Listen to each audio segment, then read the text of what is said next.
Hi കൂട്ടുകാരെ, പുതിയൊരു വീഡിയോയിലേക്ക് എല്ലാവർക്കും സ്വാഗതം. അങ്ങനെ നിധി പാറുവിനും ഗൗതമിനും വിളിച്ച് പറഞ്ഞല്ലോ, അങ്ങനെ അവർ ഹോസ്പിറ്റലിൽ എത്തുകയാണ് കേട്ടോ.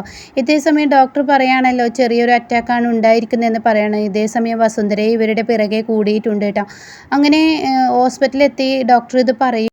പാറു പറയുന്നുണ്ട്, ഗോപിയേട്ടന് യാതൊരു കുഴപ്പവും ഉണ്ടായിരുന്നില്ലല്ലോ, രാവിലെ നല്ല ഉഷാറോടുകൂടി എൻ്റെ കയ്യിൽ നിന്ന് ചായയും വാങ്ങി കഴിച്ചു പോയതാണ്. ഇന്ന് പ്രഷറിൻ്റെ മരുന്ന് ഞാൻ കൊടുക്കാൻ മറന്നു, അല്ലാത്തൊരു പ്രശ്നവും ഗോപിയേട്ടനില്ല. പിന്നെ പണി കഴിഞ്ഞ് അവിടെ വന്നിട്ടുണ്ടല്ലോ, കാറ് അവിടെ മുറ്റത്ത് കിടക്കുന്നതും കാണാനുണ്ടല്ലോ. പിന്നെ എന്തിനായിരിക്കും ഗോപിയേട്ട ഒറ്റയ്ക്ക് തനിയെ പുറത്തു പോയത്? എന്താണ് ഈശ്വര ഉണ്ടായത് എന്ന് പറയുമ്പോൾ വസുന്ധര അവിടെ ഇങ്ങനെ പരിങ്ങുന്നുണ്ട് കേട്ടോ. എന്നാൽ അത് കാണുന്ന നിധി ഗൗതമിനോട് പറയാണ്, അതെ ഈ നിൽക്കുന്ന ആൻറ്റിയോട് ചോദിച്ചാൽ മതിയെന്ന് പറയാം കേട്ടോ. അത് കേൾക്കുന്ന വസുന്ധര ആകെ ഞെട്ടാണ് കേട്ടോ. ഇതേ സമയം വസുന്ധര എന്താ എന്നോട് ചോദിക്കുന്നത് എന്ന് പറഞ്ഞ ഉടനെ നിധി പറയണേ, അതെ വീട്ടിൽ വന്ന ആൻറ്റി എന്തിനാണ് ഗോപിയേട്ടനെയും കൂടി അങ്ങോട്ടേക്ക് കൊണ്ടുപോയത് എന്ന് പറയണേ, ഗോപിയങ്കളിനെ കൊണ്ടുപോയതെന്ന് പറയട്ടെ. അപ്പോൾ ഇത് കേൾക്കുന്ന വസുന്ധരൻ നിന്ന് പരിങ്ങാണ്. ഈശ്വര എന്താണിപ്പോൾ ഞാൻ മറുപടി പറയാമെന്നറിയാതെ വസുന്ധരൻ നിൽക്കുമ്പോൾ ഇപ്പുറത്താണെങ്കിലും ഗൗതം ചോദിക്കുകയാണ്, അമ്മ അച്ഛനുമായി പോയിരുന്നോ എന്ന ചോദ്യം ചോദിക്കുമ്പോൾ താൻ ആ മകനോട് എന്ത് മറുപടി പറയുമെന്നറിയാതെ ആകെ പകച്ചു നിൽക്കുമ്പോഴാണ് ഡോക്ടർ പറയുന്നത്, നിങ്ങൾക്ക് ആർക്കെങ്കിലും വേണമെങ്കിൽ കാണാമെന്ന് പറയട്ടോ. അങ്ങനെ എല്ലാവരും കാണാൻ വേണ്ടി ഗോപിയുടെ അടുത്തോട്ട് പോകുമ്പോൾ പാറു പൊട്ടിക്കരഞ്ഞുകൊണ്ടിരിക്കുകയാണ് കേട്ടോ. ഗോപിയേട്ടാ, നിങ്ങൾക്ക് എന്താ സംഭവിച്ചത്? നിങ്ങൾ എന്തിനാ വീട്ടിൽ നിന്ന് പുറത്തു പോയത്?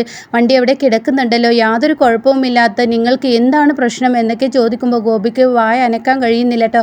ഗോപി അവിടെ മിണ്ടാതെ നിൽക്കണം കേട്ടോ. എന്നാൽ ഈ സമയം ഗൗതം ചോദിക്കുന്നുണ്ട്, അച്ഛൻ കാര്യം എന്നോട് പറ, എന്താ പ്രശ്നം എന്നിങ്ങനെ ചോദിക്കുമ്പോൾ അതിന് മറുപടി പറയാൻ കഴിയാതെ എന്ത് പറയണമെന്നറിയാതെ ഇങ്ങനെ ആകെ നിൽക്കാണ്. വസുന്ധര ഇങ്ങനെ നോക്കുന്നുണ്ട്, വസുന്ധര തിരിച്ചിങ്ങോട്ടും നോക്കുന്നുണ്ട്.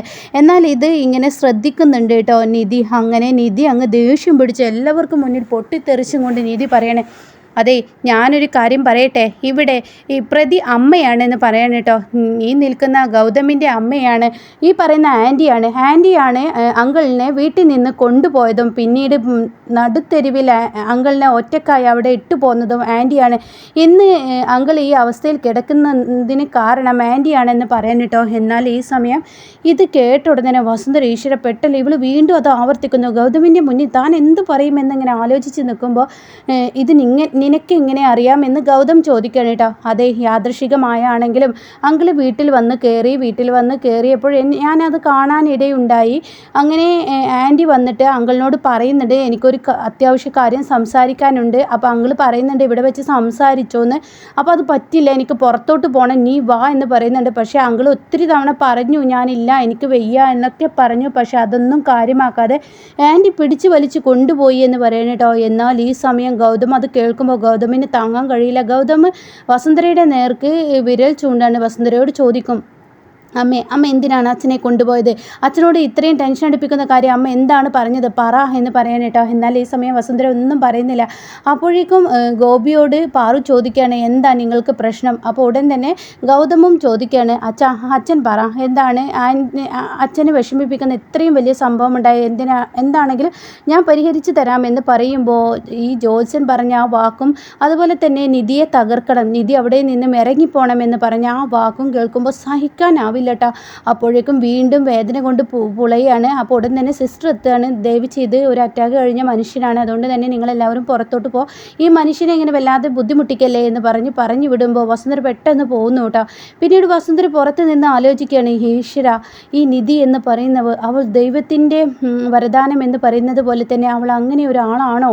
അവൾക്ക് വേണ്ടി ഞാൻ എന്ത് ചെയ്യുന്നതും അത് എനിക്ക് തന്നെ തിരിച്ചടിയായി വരുന്നു. എൻ്റെ ആങ്ങളയെ കൂട്ടുപിടിച്ച് ശിവാനിയെ എങ്ങനെയെങ്കിലും ആ വീട്ടിലോട്ട് കൊണ്ടുവരാമെന്ന് ഞാൻ വിചാരിക്കുമ്പോൾ ഇവിടെ ഇപ്പോൾ നടന്നത് എന്താണ്? എൻ്റെ ആങ്ങളൊക്കെ അറ്റാക്ക് വന്നിരിക്കുന്നു. എന്നാൽ ഇനി എന്ത് ചെയ്യും? ശിവാനിയെ കൊണ്ടുവരാൻ എന്താണ് അതിന് മാർഗം? ഈശ്വരൻ ഞാൻ പെട്ടല്ലോ എന്നിങ്ങനെ വസുന്ധര ചിന്തിക്കുന്നു കേട്ടോ. എനിക്ക് എവിടെയും തകർച്ചയാണല്ലോ, അവളുടെ മുന്നിൽ എനിക്ക് വിജയമില്ലല്ലോ എന്നൊക്കെ ഇങ്ങനെ മാറി മാറി ചിന്തിക്കുന്ന സമയത്ത് നിധി അങ്ങോട്ടേക്ക് കടന്നു വരികയാണ് കേട്ടോ. എന്താ നിങ്ങളുടെ മുഖത്തൊരു ഭയമുണ്ടല്ലോ എന്ന് ചോദിക്കുകയാണ് കേട്ടോ. അത് കേട്ട ഉടനെ ഞാൻ എന്തിനു ഭയക്കണം? അല്ല, നിങ്ങളുടെ സത്യങ്ങൾ പുറത്തു വരുമോ എന്നൊരു പേടി. നിങ്ങൾ എന്തിനാണ് അങ്കിളിനെ ഭീഷണിപ്പെടുത്തിയത്? ആ ഭീഷണി പുറത്തു വരുമോ എന്നൊരു പേടി നിങ്ങളുടെ മുഖത്ത് കാണുന്നുണ്ടല്ലോ. അത് കേൾക്കുന്ന വസുന്ധര, ഞാൻ ആരെയും പേടിച്ചിട്ടില്ല, എനിക്ക് ആരെയും പേടിക്കേണ്ട ആവശ്യമില്ല, അങ്ങനെ ഞാൻ ആരെയും ഭയപ്പെടുത്തിയിട്ടില്ല എന്നൊക്കെ ഇങ്ങനെ പറയുമ്പോൾ പച്ചക്കള്ളം പറയാതെ നിങ്ങൾ അങ്കിളിനെ ആ വീട്ടിൽ നിന്ന് വലിച്ചഴിച്ച് കൊണ്ടുപോയി. ഞാൻ നിങ്ങളുടെ പിന്നാലെ പിന്തുടർന്ന് വന്നു. പക്ഷേ എൻ്റെ വണ്ടിക്ക് കുറുകെ വേറൊരു വണ്ടി വന്നതുകൊണ്ട് തന്നെ നിങ്ങൾ എങ്ങോട്ടാണ് പോയതെന്ന് എനിക്ക് കാണാൻ പറ്റിയില്ല. ഒരു അത്യാവശ്യ കാര്യം പറയാനുണ്ട്, ഇവിടെ വെച്ച് സംസാരിക്കാൻ പറ്റില്ല എന്നൊക്കെ പറഞ്ഞ് നിങ്ങൾ പോയിട്ട് പിന്നീട് നിങ്ങൾ എങ്ങോട്ടാണ് പോയതെന്ന് അറിയാൻ പറ്റിയില്ല. പക്ഷേ ദൈവാധീനം കൊണ്ട് തന്നെ ആ വഴിയിലൂടെ തന്നെ എനിക്കും വരേണ്ടി വന്നു. അതുകൊണ്ട് അങ്കിളിനെ എനിക്ക് രക്ഷപ്പെടുത്താൻ കഴിഞ്ഞു. എന്നാൽ നിങ്ങളുടെ ദുഷ്ട മനസ്സ് അത് പറയാതിരിക്കാൻ വയ്യ. ഒപ്പം കൊണ്ടേ ആളെ തിരികെ കൊണ്ടുവരാനുള്ള മനസ്സ് നിങ്ങൾക്ക് ഉണ്ടായില്ലല്ലോ എന്നിങ്ങനെ പറയുന്നു കേട്ടോ. ഇതേ സമയം വസുന്ധരയാണെങ്കിലോ ഈശ്വര ഇവളുടെ മുന്നിൽ എന്താ താൻ പറയുക എന്നറിയാതെ നിൽക്കുമ്പോൾ വീണ്ടും ഗൗതം വന്നിരിക്കുന്നു കേട്ടോ. അപ്പോൾ ഗൗതം പറയുകയാണ് ഇവിടെ വഴക്ക് വേണ്ട, നമുക്ക് വീട്ടിൽ ചെന്നിട്ടാവാം, അതുകൊണ്ട് നമുക്ക് വീട്ടിലോട്ട് പോവാം, എന്തായാലും അച്ഛനെ ഡിസ്ചാർജ് ചെയ്തിട്ടുണ്ടെന്ന് പറയാം കേട്ടോ. അങ്ങനെ അവർ വീട്ടിലോട്ട് എത്താണ്. വീട്ടിലെത്തിയ ഗൗതമിൻ്റെ മുന്നിൽ വെച്ച് നിധി കാര്യങ്ങളൊക്കെ പറയാണ് കേട്ടോ. അച്ഛാ ശരിക്കും എന്താണ് ഉണ്ടായത്, അതൊന്ന് അങ്കിൾ പറയോ, ദയവ് ചെയ്ത് അങ്കിളൊന്ന് പറയോ. അപ്പോൾ ഉടൻ തന്നെ വസുന്ധര ഇങ്ങനെ നോക്കുന്നുണ്ട് കേട്ടോ. വസുന്ധര അതേപോലെ തുറിച്ച് നോക്കുന്നുണ്ട് കേട്ടോ. അപ്പോൾ ഇതേ സമയം വസുന്ധരയോട് ഇങ്ങനെ നിധി വീണ്ടും ചോദിക്കുകയാണ്, ആൻറ്റി പറയൂ എന്തിനാണ് അച്ഛനെ കൊണ്ട് അച്ഛനെ ഭീഷണിപ്പെടുത്തുന്ന കാര്യം എന്താ പറഞ്ഞത്. അപ്പോൾ പാറുവിന് ശരിക്കും ദേഷ്യം പിടിക്കുന്നുണ്ട് കേട്ടോ. അപ്പോൾ ഉടൻ തന്നെ വസുന്ധര പറയണേ, നീ എന്താ വല്ല വക്കീലിനെ പോലെ എന്നെ മാറി മാറി ചോദ്യം ചെയ്യുന്നത്, ഞാൻ എന്താ ഒരു കള്ളത്തരം ചെയ്തതുപോലെ കോടതിക്കൂട്ടിൽ നിൽക്കുകയല്ലോ എന്നൊക്കെ ഇങ്ങനെ പറയുമ്പോൾ ഗൗതം നീ കണ്ടില്ലേ എൻ്റെ ഭാര്യ എന്നോട് ചെയ്യുന്നത് എന്നിങ്ങനെ പറയുന്നു കേട്ടോ. അപ്പോൾ ഈ സമയം ഇത് അമ്മേ ഒരു കോടതിക്കൂടുമല്ല, ഇതൊരു വക്കീലുമല്ല, ഞാൻ ഈ ചോദിക്കുന്നതും നിധി ചോദിക്കുന്നതിൽ യാതൊരു തെറ്റുമില്ല. അച്ഛൻ്റെ മനസ്സ് വേദനിക്കാൻ മാത്രം എന്ത് സംഭവമാണ് ഉണ്ടായതെന്നുള്ളത് എനിക്കും കൂടി അറിയേണ്ട ഉത്തരവാദിത്തമുണ്ട്. അതുകൊണ്ട് നിധി ചോദിച്ച് തെറ്റില്ല, അമ്മ എന്താണെങ്കിലും പറ എന്ന് പറയട്ടെ. അപ്പോൾ ഉടൻ തന്നെ വസുന്ധര ഈശ്വരപ്പെട്ടല്ലോ എന്നുള്ള ഭാവത്തിൽ നിൽക്കണം.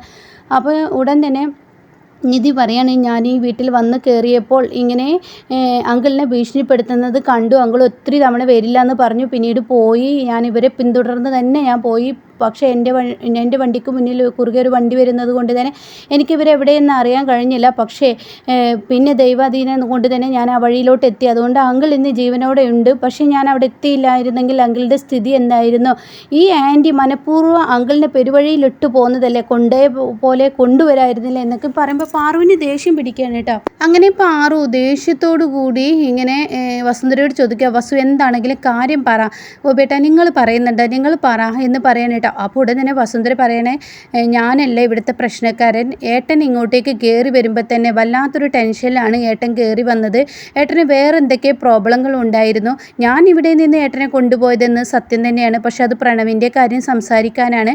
അപ്പോൾ ഗൗതം ചോദിക്കും, എന്താണ് ഇത്ര വല്ലാത്ത പ്രണവിൻ്റെ കാര്യം, അവനൊരു കമ്പനി ഇട്ട് കൊടുത്തിരിക്കില്ലേ, അപ്പോൾ ആ കമ്പനിയെക്കുറിച്ച് ഡിസ്കസ് ചെയ്യാനായിരുന്നു. അതിനെന്താ ഇവിടെ വെച്ച് അത് ചെയ്യാമായിരുന്നല്ലോ, ഇവിടെ മറ്റുള്ളവർ കേട്ടാൽ എന്താ കുഴപ്പം, ഇവിടെ പ്രണവ് രക്ഷപ്പെടുന്നത് എല്ലാവർക്കും സന്തോഷമുള്ളൂ, പിന്നെന്താ പ്രശ്നം. അപ്പോൾ വസുന്ധര അവിടെ മുട്ടുകുത്തിയിട്ടോ, അച്ഛൻ പറ എന്നിങ്ങനെ ഗൗതം പറയുമ്പോൾ അച്ഛന് ഇതിനു മുന്നേ എന്ത് ടെൻഷനാണ് ഉണ്ടായത്, അമ്മ പറയുന്നു, എന്താണ് അച്ഛൻ്റെ ടെൻഷൻ എന്ന് ഗൗതം ചോദിക്കുമ്പോൾ ഈശ്വര ആ ഒരു കാര്യം വീണ്ടും ഇങ്ങനെ ഗോപിയുടെ മുന്നിൽ ഓർമ്മ വരികയാണ്. അതായത് ജോത്സ്യൻ പറഞ്ഞ കാര്യം. അപ്പോൾ ഗൗതമിൻ്റെ മുന്നിൽ എന്ത് പറയണമെന്ന് അറിയാതെ പകച്ചു നിൽക്കുമ്പോൾ തനിക്ക് തൻ്റെ കാലിന് അയ്യോ എനിക്ക് വല്ലാത്ത വേദന എന്ന് പറഞ്ഞിട്ട് രക്ഷപ്പെടാൻ നോക്കൂട്ടോ. പക്ഷേ ഇത് ഗോപിയുടെ വായിൽ നിന്ന് തന്നെ എല്ലാ സത്യങ്ങളും ഇനി നിധി അറിയാൻ പോകുന്ന എപ്പിസോഡാണ് നെക്സ്റ്റ് വരുന്നത് കേട്ടോ. അപ്പോൾ അതിനെക്കുറിച്ച് റിവ്യൂ വൈകിട്ട് ഇടാവേ. അപ്പോൾ ആരെങ്കിലും ചാനൽ സബ്സ്ക്രൈബ് ചെയ്യാതെ കാണുന്നുണ്ടെങ്കിൽ ചാനൽ ഒന്ന് സബ്സ്ക്രൈബ് ചെയ്ത് സപ്പോർട്ട് ചെയ്യണേ.